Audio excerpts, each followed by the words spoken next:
Okay, so is this a Zoom? Whoa, back up. Okay. Hi, it's me, Deanne. I have not read the Epstein Files. I'm not going to read the Epstein Files, right? I'm black. Nothing in that bullshit is surprising to me. It's disgusting and surprising to y'all.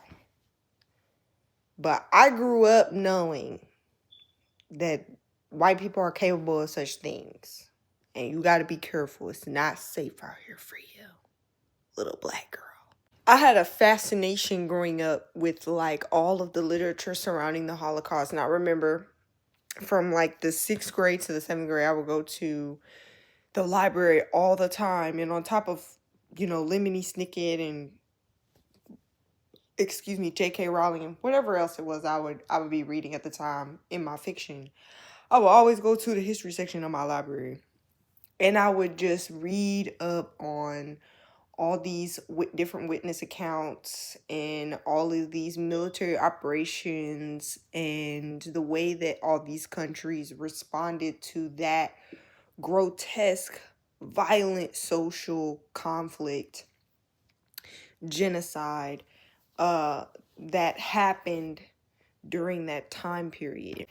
And I remember finally one day just coming home and talking to my mom about some of the horrors that I had been reading up on for like 2 years and telling her that, the depravity of man was blowing my mind because all of the different creative ways that they would come up with to inflict torture on these people's bodies simply because they were Jewish,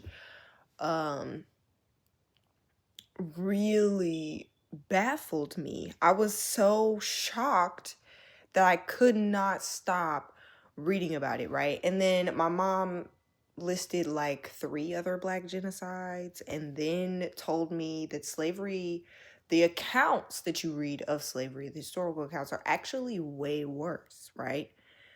And then for whatever reason, I was just like, duh, like, obviously. But why was that my reaction? Right. Why was I more shocked and surprised at one and not the other?